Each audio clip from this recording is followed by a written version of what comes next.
あやちゃん。千里ちゃん、ごめんね。元はといえば、私のせいだよね。ビビットキャンバスの3人とのこと、私がしっかりしてないから、千里ちゃんがああやって。それは違います。あやさんのせいではありません。自分が浅はかでした。自分が先輩後輩なんてない、なんて無責任なこと言ってしまったから。千里さん、すみませんでした。みんな追いかけてきてくれたの？当然です。パスパレはいつでも一心同体です。研究生ちゃんたちも追いかけてこようとしてたけど、今日はやめてもらったよ。そう。みんなに気を使わせてしまっているわね。私、なんだか、自分がどんどん情けなく、惨めに思えてくるわ。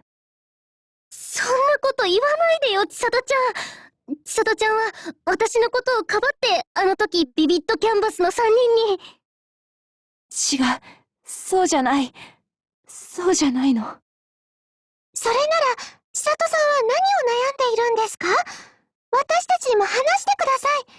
千里さんが苦しんでいるのを見てるだけなんて嫌です。こうなってしまったからには、話すしかないわよね。あの収録の日、私の気持ちが乱れていたのは、とても個人的な理由なの。個人的な理由？ええ。あの収録の少し前、私にテレビの特番の取材があったのは覚えてる？ああ、確かそんなこと言ってたよね、千里ちゃん。それがどうかした？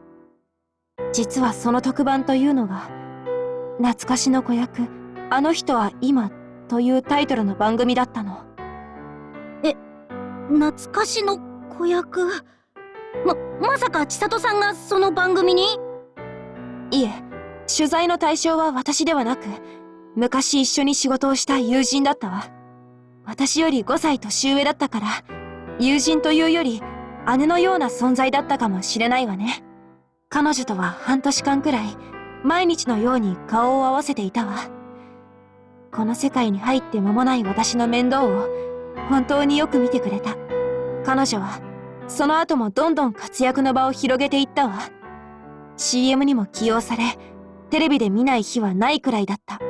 ある時までは。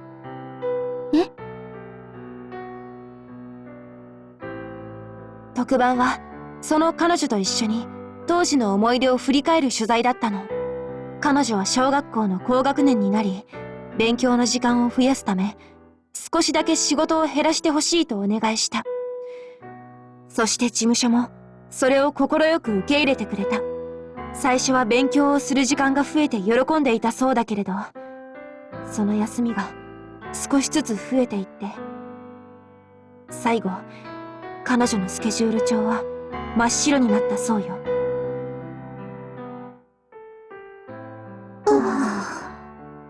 その取材の間、私はずっと震えていたわ。彼女と私の差なんてほとんど何もない。だとしたら、あそこに座っていたのは私だったのかもしれない。そう思うと怖くて、震える足に気づかれないようぐっと手で押さえた。テレビ局の人は私と彼女の涙のご対面を演出したかったのだと肌で感じたけれど、私は絶対に泣くものかと思ったわ。取材が終わって別れ際、少しだけ彼女と2人で話した。久しぶりに話した彼女はとても優しくて、あの時と何も変わっていなかった。彼女自身はこの世界を辞めて別の目標に向かって進んでいると話してくれた。ただ、あの時仕事を減らしてほしいとお願いしなければ違う人生の物語があったのかもとも言っていたわ。あの取材以来、体の震えがどうしても止まらないの。ビビットキャンパスの子たちと一緒に頑張っていくことが先輩としてあるべき姿だっていうのは頭では分かってる。ただ、この世界の恐ろしさや残酷さをまざまざと実感した後だったから、私たちの曲をあの子たちが歌うと聞いてどうしても耐えられなかったの。私たちのパスパルの居場所がなくなってしまいそうな気がしてしまって。本当に情けないわね。自分でも嫌になるわ。そうだったんですか。そんなことが。その方とは。軽く握手をして別れたわ。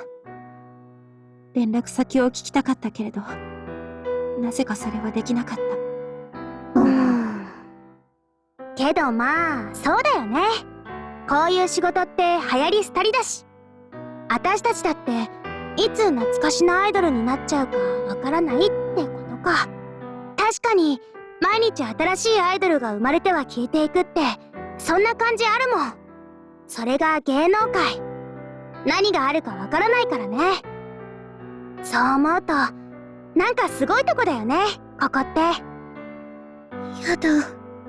そんなの、私、あやさん。絶対に、やだよ。